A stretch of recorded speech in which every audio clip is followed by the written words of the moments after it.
Hello friends, welcome to our channel. இன்றைக்கி நம்மளோட சேனலில் வெள்ளச்சோள பணியாரம் எப்படி செய்யலாம் அப்படிங்கிறதையும் அதோட பெனிஃபிட்ஸை பற்றியும் தெரிஞ்சுக்கலாம்.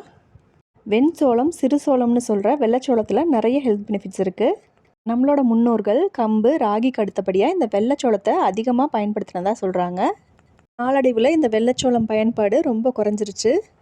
இதில் இருக்கிற சத்துக்களை பற்றி தெரிஞ்சுக்கிட்டால் இதை கண்டிப்பாக நம்ம உணவில் சேர்த்துக்குவோம். இந்த வெள்ளச்சோளத்தை வச்சு நம்ம செய்கிற தோசை பணியாரம் நார்மல் அரிசியில் செய்கிற தோசை பணியாரத்தை விட அவ்வளவு கிறிஸ்பியாக ரொம்பவே சுவையாக இருக்கும். இந்த வெள்ளைச்சோளம் டிபார்ட்மெண்டல் ஸ்டோர்ஸில் பெரிய பெரிய மளிகை கடைகள்லாம் கிடைக்கிது. வெள்ளை சோளத்தில் இருக்கிற பெனிஃபிட்ஸ்ன்னு பார்த்திங்கன்னா புரோட்டீன், இரும்பு சத்து, magnesium, calcium, vitamin B, folate சத்துக்கள் இதில் நிறைஞ்சிருக்கு. இதில் இருக்க அதிகமான ஃபைபர் மலச்சிக்கல் பிரச்சனையை தீர்க்குது. ப்ரோட்டீனும் ஃபைபரும் நிறைஞ்சிருக்கிறதுனால சுகர் லெவலை கண்ட்ரோலில் வைக்குது. நம்ம அடிக்கடி உணவில் எடுத்துக்கும் போது பல வகை கேன்சரையும் வராமல் தடுக்க முடியும்னு சொல்கிறாங்க. போன் ஸ்ட்ரென்த்துக்கு, ஹார்ட் ஹெல்த்துக்குன்னு இதோட பெனிஃபிட்ஸை அடுக்கிக்கிட்டே போகலாம். இப்போ சத்துக்கள் நிறைஞ்ச வெள்ளை சோள பணியாரத்துக்கான மாவு எப்படி அரைக்கலாங்கிறத பார்க்கலாம். நான் 1 கிலோ அளவுக்கு வெள்ளை சோளம் எடுத்திருக்கேன். இந்த படியில் 3/4 படிக்கு கொஞ்சம் அதிகமாக இருக்குது. 1 கிலோ அளவு வெள்ளைச்சோளத்துக்கு 1/4 கிலோ அளவு கருப்பு உளுந்து எடுத்துக்கிறேன். நான் இன்றைக்கி தோலோடு உள்ள கருப்பு உளுந்து எடுத்திருக்கேன். தோலோடு உள்ள உளுந்து சேர்க்கறதுனால இன்னும் நமக்கு நன்மைகள் அதிகமாக கிடைக்கும். தோலோடு உள்ள உளுந்து இல்லைன்னா நம்ம நார்மல் உளுந்தும் சேர்த்துக்கலாம். 4 கப் அரிசிக்கு 1 கப் உளுந்துங்கிற அளவுக்கு நம்ம சேர்த்துக்கலாம்.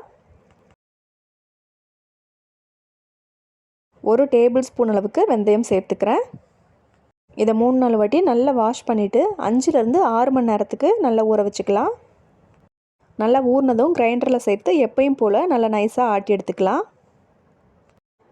அரைச்ச மாவில் உப்பு சேர்த்து கலந்து வச்சு ஒரு 7லேருந்து 8 மணி நேரம் ஃபெர்மெண்ட் ஆக விட்டுறலாம். இந்த மாவை நம்ம இட்லி, தோசை, பணியாரம்னு எதுக்கு வேணாலும் யூஸ் பண்ணிக்கலாம். இந்த வெள்ளைச்சோள மாவில் தோசை, பணியாரம் நல்ல கிறிஸ்பியாக மொறுமொறுன்னு வரும். இந்த மாவை யூஸ் பண்ணி நம்ம தோசை, பணியாரம் செய்யும்போது கம்மியான எண்ணெய் யூஸ் பண்ணும்போதே நல்ல நமக்கு கிறிஸ்பியாக கிடைக்கும். இதை நான் பணியாரமாக சுட்டு எடுத்துருக்கேன். சட்னி, சாம்பார்னு எந்த சைட் டிஷ்ஷோடவும் இதை நம்ம என்ஜாய் பண்ணலாம். நம்ம சேனலில் நிறைய சிறுதானிய ரெசிபீஸ், பாரம்பரிய அரிசிகளோட ரெசிபீஸ் நம்ம கண்டினியூஸாக போட்டுட்ருக்கோம். தேவைப்படுறவங்க ப்ளேலிஸ்ட்டில் செக் பண்ணி பாருங்கள். இந்த ரெசிபியை கண்டிப்பாக நீங்கள் ட்ரை பண்ணி பாருங்கள். இந்த வீடியோ உங்களுக்கு பிடிச்சிருந்தா வீடியோக்கு ஒரு லைக் கொடுங்க. சேனலையும் சப்ஸ்கிரைப் பண்ணிக்கோங்க.